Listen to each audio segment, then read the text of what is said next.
Welcome to today's episode of Heard and Seen Around. I am Rajesh Karipurath. This is my take on macroeconomic and geoeconomic data points, which I find interesting.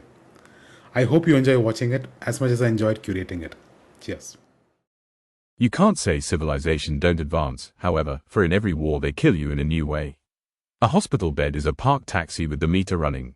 Groucho Marx. I refuse to answer that question on the grounds that I don't know the answer. Douglas Adams. It's a bat, Polly. You hold the thin end and hit the ball with the fat end. After playing and missing several deliveries, Ricky Ponting, to Sean Pollock, a politician is a fellow who will lay down your life for his country. The AI boom isn't just rewarding chip designers, it's minting memory giants too. The combined value of the top 5 memory chip makers has exploded from under $500 billion in early 2025 to $4.53 trillion today. Samsung still leads at $1.37 trillion, but Micron and SK Hynix have been the real stars, riding massive demand for high bandwidth memory or HBM, the fuel powering AI accelerators. It turns out AI doesn't just need brains, it needs a phenomenal memory too. And investors are paying handsomely for both. The world's Millionaire club keeps growing and India is quietly climbing the ranks. According to the UBS Global Wealth Report, India added 33,000 new US dollar millionaires between 2024 and 2025, one of the strongest gains in Asia. The US still leads by a mile with 441,100 new millionaires, while the UK added 43,100, France 34,600 and Japan 31,400. Wealth creation is becoming increasingly global, but India is steadily earning a bigger seat at the table. Looks like compounding has learned to speak Hindi. Despite tariff headwinds from the US, India's merchandise exports rose to $441.8 billion in FY26, up 1% from last year. The real story is in the south. Tamil Nadu and Karnataka are steadily increasing their share of exports, with Kanchipuram emerging as India's second largest exporting district, behind Jamnagar. The biggest growth engine, electronics exports surged 24.4%, while engineering goods grew 4.9%, more than offsetting a 15.1% drop in petroleum products. India's export engine is quietly changing gears from oil tanks to circuit boards. India may be the world's most populous country with over 1.4 billion people, but its population story is changing fast.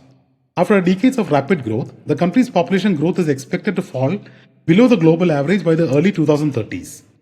That's being driven by lower birth rates and longer life expectancy, not migration. Slower population growth could ease pressure on resources, but it also means India must create more productivity, not just more people. Demographics may still be destiny, but they are no longer in top gear. As Peter Drucker said, demographics are the most reliable predictor of the future.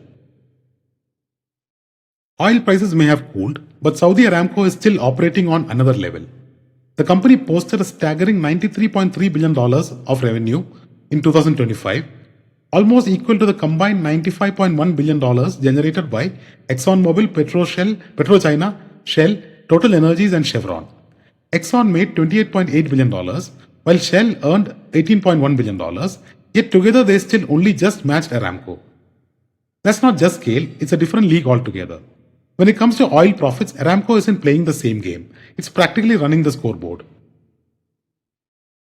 India's logistics story is gathering serious speed. The sector is now worth $230 to $320 billion, while logistics costs have fallen to just 7.97% of GDP, making Indian goods more competitive. Around 65 to 70% of freight still moves by road, powered by nearly 12 million trucks, but rail, ports and air cargo are steadily expanding. The biggest milestone, India has climbed to 38th in the World Bank's Logistics Performance Index, up from 54th a decade ago. India's supply chain isn't just moving goods anymore, it's moving the economy into a faster lane. India's defense sector isn't one industry, it's an entire ecosystem.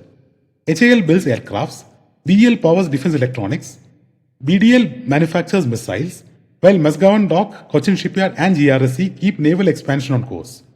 Meanwhile, companies like Solar Industries, Astra Microwave, Data Patterns, Zen Technologies and MTAR are strengthening everything from explosives and radars to simulators and precision engineering.